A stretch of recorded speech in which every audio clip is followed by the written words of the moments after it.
Well, hello, Quest. It's good to see you. Here we are at the very end of the month of May. June is right around the corner, and we're headed for a summer. And so we're looking forward to the whole thing. But today, what I'd like to talk about is two things. First of all, I'd like to talk about our membership classes that are coming up here in June. We have two of them, one on the 12th, one on the 26th, that you're invited to come be a part of. Now, let's just talk about membership just for a second. In some ways, this is a totally old-fashioned idea that churches used to have a lot. Most churches had membership lists and membership drives and all that kind of stuff. Probably in recent years, the idea of being a member, a formal member of a church, is much less common. And people, they don't talk about it much anymore. But I wonder if there's a good thing to it. But it's different than some other memberships. In other words, it's different than a membership to the country club. At a country club, you just make sure you pay your dues, and then they usually expect you to be there at least once in a blue moon to do something. And some people join a country club for the activities, maybe golf, tennis, whatever it might be. Hey, there's a swimming pool you can use. Or there's a bridge club or some sort of, just something to be a part of it. And you do that both for the activity, but sometimes also for the social aspect of the whole thing. But you can kind of come as you go as long as you pay your dues, right? But a membership in a church is very, very different than that. And so in a church, membership doesn't buy you any privileges necessarily. In fact, it really does the opposite. Being a member of a church then gives you responsibility. That you're saying, hey, you know what? I want to be a part of this thing. I want to buy in. I'm going to commit myself to this. I'm going to throw my lot in with this motley group of people because I believe what we're doing is profoundly important. So we as a church, our little kind of slogan is that we want to be a people and a place where the skeptic, the inquirer, and the already convinced can find room and reason to belong and to believe and to be transformed. In order for that to happen, people have to be engaged. People have to invest themselves in this thing of becoming a part of that. We like to say that we are a church that is in and for the community. But it's not just a church, some sort of institutional thing. It's a people, right? So it's a people that are in and for the community. And I can't think of a time ever in the history of our nation that I've been alive at least, which isn't that long, but where there isn't a bigger need for a group of people to say we're going to seek the welfare of our community. Because our communities are struggling. Statistics recently have said that 40% of all students, middle school and high school students, are struggling significantly with either depression or a lack of hopefulness. They feel very hopeless. Statistics have also shown that 25% of all students, middle school and high schoolers, have considered suicide in the last year. Now, let's not hit the panic button quite so hard. Considering life, that is not an uncommon thing for middle schoolers and high schoolers to consider once in a while as they try to figure out life and how to engage it and how to live it and how to deal with the problems. It usually crosses almost every student's mind, but there is a significant uptick in students doing it and adults doing it, of feeling so hopeless that there's no way to get out of the problem. And so I think a church that says we want to seek the welfare of the community in which we live. Jeremiah chapter 29, when the Jews had been deported to Babylon, and they were there, and they were kind of thinking, man, what are we just going to survive here? And God says to them, don't just survive, I want you to thrive. I want you to really go for it. I want you to live. I want you to really live out your lives. Get married, give your kids in marriage, plant your gardens, be fully alive. And in fact, while you do that, while in Babylon, I want you to seek the welfare of the Babylonians, the people who you're captive under.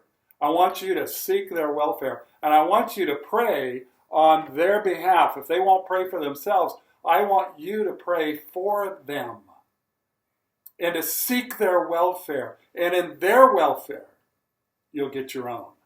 And so I think we have sought our own welfare way too much. Let's seek the welfare of the community in which we live. And I wonder if it might take a church, meaning a group of people who say, you know what, we're in it together. We're going to make a difference in each other's lives. We're going to worship together. We're going to invest in each other. But we're not going to stick our head in the sand. We are going to engage our culture. We are going to seek its welfare. We are going to offer the hope that we have in Christ. We're going to offer that in very tangible ways and in every way to our community. And so being a member, it kind of says, hey, through all the thick and thin, through all the ups and downs, I'm sticking with you guys. Let's do this thing together as the people of Christ. And so there are some decisions that members make together. There's not a million in our church. Elders have been delegated a lot of those. And then the day-to-day, the elders have delegated to the staff to kind of execute the plan. But there are some. When we vote and choose a new senior pastor, that'll be the membership that do that. If we sell property, that's the membership that does that. When we agree on a budget, that's the membership that does that. When we receive new members, that's the membership that does that. But besides that, it's more of an attitude. And really, to be a member, there's only 3 requirements, really. One is a personal commitment to and a belief that Jesus Christ is the only satisfactory payment for our sin and therefore the rightful owner of our lives. So it's really someone who has given their life to Christ in a sincere and personal way. Secondly, there's an intentional willingness to invest our time and talent and treasures in the ministries of Quest, but not for our own glory, but for the glory of God himself. And third, it's with good conscience to be able to embrace both the doctrinal statement and the membership expectations that are outlined in the class that we'll give. Because in this, we have these one another's in the scriptures that we need to be committed to. We're going to have to be committed to doing life not only shoulder to shoulder, doing the ministry, but face to face. Because sometimes that face to face piece is the place where we really get encouraged. Now, once in a while, there's a little conflict there, but being a member says, hey, I'm willing to work out that conflict. Deal with it well, not run away, not quit, not lie, not just escape. We're going to work it out. You know, usually we can work it out much easier than you think if we just come humbly and personally and honestly in front of one another. So that's what it means to be a member. I don't know about you, but I wonder if being a member of a church, a member of Quest, if that's what God would have for you, might be a really valuable, exciting thing. To say, man, I'm going to do life together. I'm not going to hide anymore. I'm not going to be separate anymore. I'm not going to just hold on to my own selfish kind of way of doing life. I'm going to enter in and do life with another group of people. That if we're answering to the same king, then it's really worthwhile. So I want to invite you to be a part of that. Okay? All right, sign up if you can. Come and meet. It's fairly painless. We'll even buy your lunch, and it's going to be worth it. Okay? All right. Let me sign off for this. I'm going to add a little addendum to this in a minute. But let me sign up for now on this one. Love you guys. See you in a second. Hey, I wanted to add this to this week's newsletter. This past week in Uvalde, Texas, there's an incredible tragedy. Unfortunately, it's a tragedy that has happened repetitively in our country.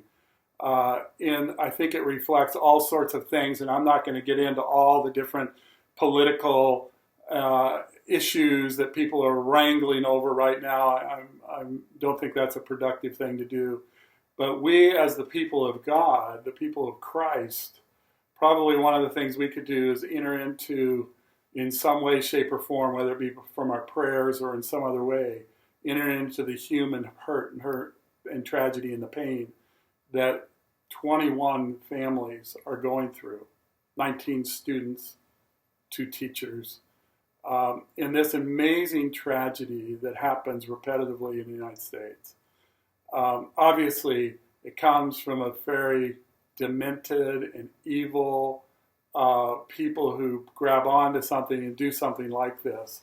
We have a very small portion of our population that somehow find themselves in a place where they think this is the answer or this is what they want to do. Well, let's admit it, it's not very many people. But once in a while it happens. And they use weapons that are able to inflict amazing amount of pain and death very quickly. And so we live in a really broken world. In an open society like we have, this is the risk that we run. And there are things that we want to do. And we don't want to sit by passively, but we want to enter into. But it's hard to know exactly what to do and when to do it. But we need to be lifting up these families in prayer. And how do we help in our community for this to maybe not happen here? And if every church in America said, let's not let it happen here, what do we do? How do we enter into the lives of people who find themselves isolated, who find themselves troubled? And can we help in some way, shape, or form? But let's lift up these families. Let's lift up the schools in our area that are wondering, will this happen here? Let's help them. Let's encourage them. Let's get behind them. I know there are administrators and teachers who are beginning to wonder, is this really worth it that I do this? But we have a whole society of kids who need to go to school, and we need to give it the best we can. So I just want us as Quest to care about this kind of evil that happens in our midst. So you just keep praying for the people of Uvalde, Texas, and the people of other parts of our nation who in recent weeks too, even attacks that have been racially motivated, we need to stand against those things strongly, right? All right, let's be the people of God that give hope and give support, who laugh when people laugh, but cry when people cry. We need to enter into their pain. So, hey, thank you so much. We'll talk more about this later.